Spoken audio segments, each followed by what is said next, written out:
So tribology is the studies of how surface react with another surface.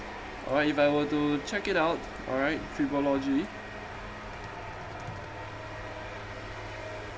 is the science and engineering of interacting surfaces in relative motion. So it's talking about how the surface interact with each other and talking about the friction, lubrication and wear. Alright, it's more on the wear and tear side. Okay. So because I don't have the slides, I only can say the key things. So the ball bearings for your gear, friction, wear and tear. So tribology is the start is like why we study this is because we want to actually know how to slow down the wearing process, or how to slow down the wearing process, and this is why we're gonna study this.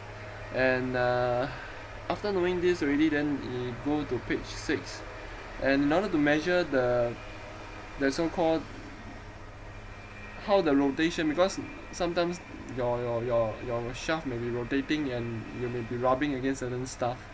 So how much the thickness will be wear off after certain period. So there will be a certain rubbing experiment or rubbing test to measure the amount of surface being eroded.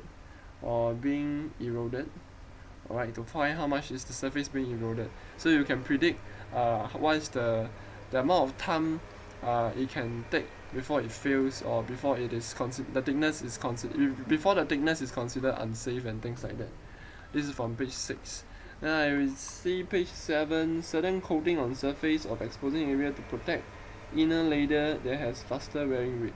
So what it means is that if you have a certain viral shaft again, alright, you have a certain layer of coating on top of this shaft, so that this over here, this top one will actually protect the inner one, because the top one has the surface coating have a good abrasion or erosion properties, so it can prevent any abrasion or erosion to happen. Alright, so it protects the inner layer, that's what it's trying to say. And then also the concept of, let's say you have a piece of paper, you see like smooth but you zoom in into microscopic, and in the side view you can actually see this type of bumps coming out. Alright, this is the profile of the paper. Or instead of one straight line, the paper shouldn't be like that. Although you can see it's smooth, but actually it's not that smooth after all.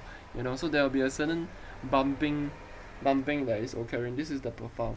And this type of like this mountains, I should say, they call it the asperities. Alright, asperities. So they name it as an asperities, and this is the protruded one.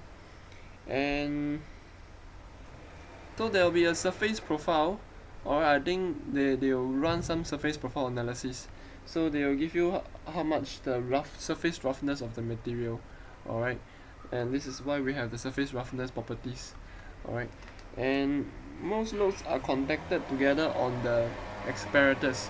So if I have this material, alright, this material, and I have another material that is also have asperities.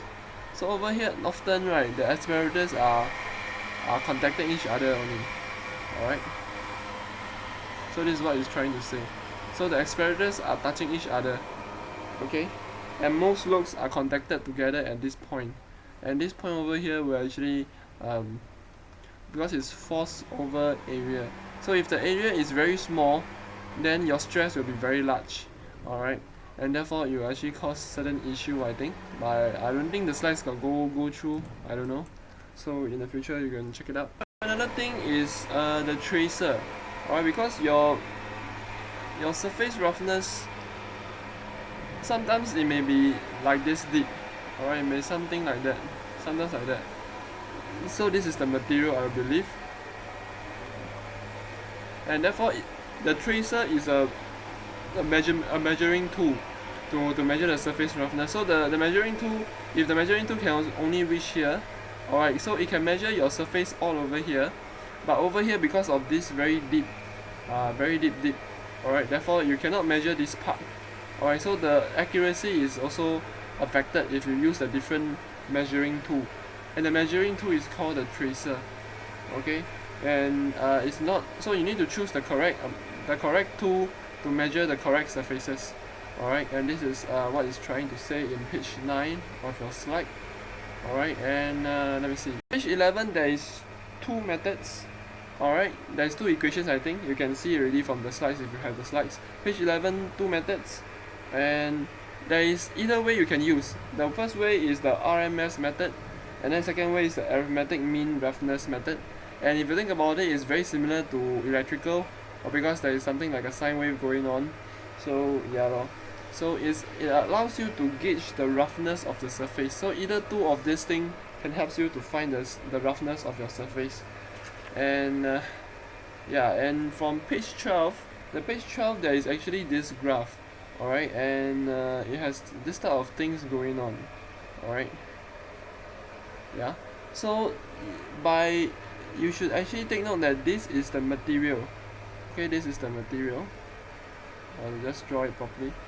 So this is the material. Alright, and you should see that there will be two different graph two different graph, and over here it shapes shaped something like this. Yeah, man. So over here this is the height. Alright, actually I should just draw properly lah. Alright, so this thing over here is talking about the height. So this is the height, this is the probability. Alright, the probability of having this type of height. The probability of having this type of height.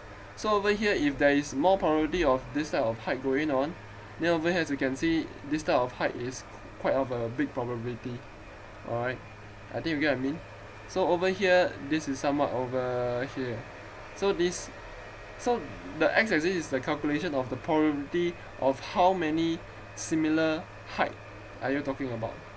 You know what I mean? So this, for example, there's only one 5 millimeter height, for example. Alright, then it's over here, because there's only one probability, maybe 0.1%. Alright, and then over here maybe this is about 20%. So this is why it's over at this side. Alright, 20% is contributed by this type of height, and then maybe this is 50%. 50% is contributed by this level of height and things like that. Hopefully you are clear about this. Yeah, I think it's pretty clear. I don't know. Yeah. So yeah lor. And then the next graph is this one. Alright. So the next graph is talking about the amount of coverage. Alright, material coverage. So what it means on this graph is that the amount of the probability or percentage of the amount of material being covered. Over here, as you can see, the material, most of the part are air, alright, because these are all air, right? These surfaces, this white color space are all air. The red color is the material lah. Okay, so therefore the amount of material at this height is only this material, right? And therefore the percentage of probability of having the material is only this. And as you go downwards, which meaning you are going downwards, alright, the amount of materials at that particular height, alright, is getting more and more, right? So up till at this surface, at this particular surface, this flat surface, there is a lot of material over here, alright, and this is why the probability of this is very high. Alright, I think you get what I mean. So this is how they measure the amount of roughness, alright, the surface roughness of a material. So these are the two graphs that you talk about. So this is the probability of how much the height, alright, this is the probability of how much the amount of materials is available in the air, alright, something like that. It's in terms of probability also. And I think this is the key things of that particular day, and if you have time then you just check it out. Alright, I think that's all lah. Yeah. And yeah.